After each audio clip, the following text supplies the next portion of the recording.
don't represent any particular group, but we represent frustrations that have existed in our own lives, in the lives of many of our peers who have not been able to make it here, in the lives of students of color that have walked these halls for decades and decades before we ever came here.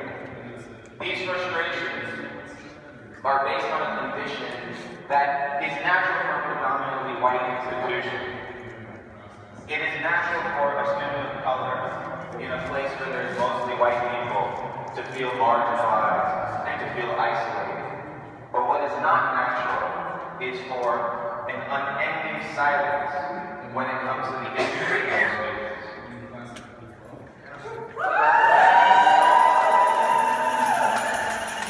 For 150 years, this school has strived to maintain the values of excellence. It has strived to and successfully have built up our endowment, increased our finances, beautify our wonderful campus. It has successfully built up a fantastic sports program. And yet, when it comes to the matters of racial justice, as far as the students are concerned, it has failed. It has failed in ways that are unbecoming of Boston College. And so we're here to tell you that enough is enough. This moment is especially urgent because in May will mark 60 years since JFK came onto this campus and crowned us the Jesuit icon. For every single day that you continue to ignore us, continue to ignore the needs of students, continue to ignore our frustrations, continue to ignore the sectors of this campus that don't have the money or don't have the whiteness to garner your attention. We fail to live up to the expectations that JFK has set for us.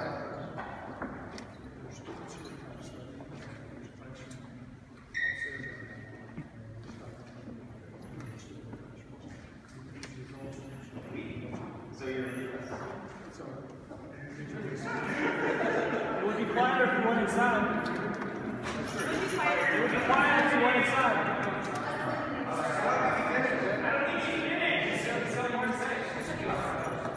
Why don't we just finish without making fun? It would be quieter if you went inside to deliver our message to in person. That's true. It would be quieter if you actually went inside. Let's let him finish his speech so that we can hear it. Go on, Kwesi!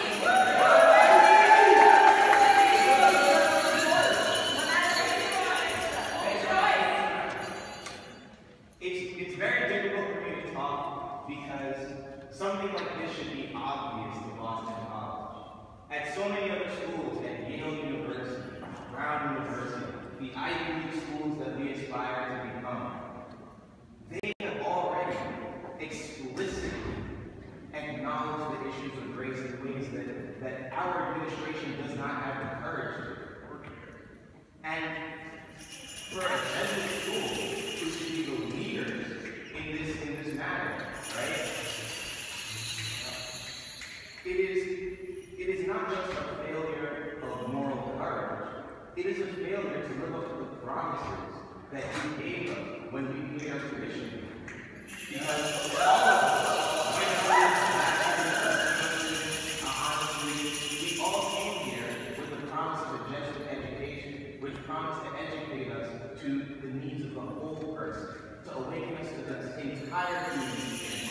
Not just the human experience of Black athletes that could bring millions of dollars into the university, not just the experience of white students who bring millions of dollars into the university, but the experience of me who brings no money to the university, the experience of my friends who bring no money to the university.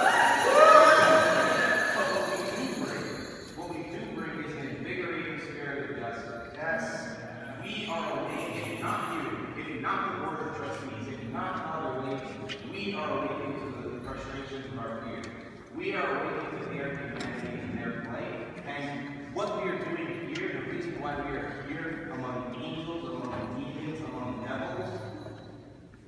is to live our lives in the interest of that Spirit, in the interest of agape, in the interest of Father Movement, who said that every institution should dedicate itself explicitly to interracial justice. It should dedicate itself explicitly to the recruitment of faculty of color.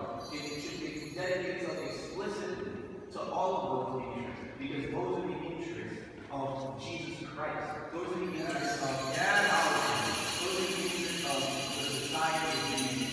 And until we live up to those expectations, not only has the administration of the Board of Trustees failed to live up to the expectation of what a Jesuit school is, and a Jesuit institution is, you owe us money. And so we are here to ask for that money back. We are here to ask you to invest the money that we gave for the promise of Jesuit ideals being acted upon to hire and retain faculty of color. So and it's a no-brainer. We don't need to bring to you statistics if you're awakened to humanity. And so, exactly. And so, for every single day that things continue to go on as usual, we tarnish the reputation that JFK has set for us. We tarnish the reputation of St. Ignatius. We tarnish the reputation of Father Rouget. And we don't deserve to be programmed after these men. We don't deserve to have money.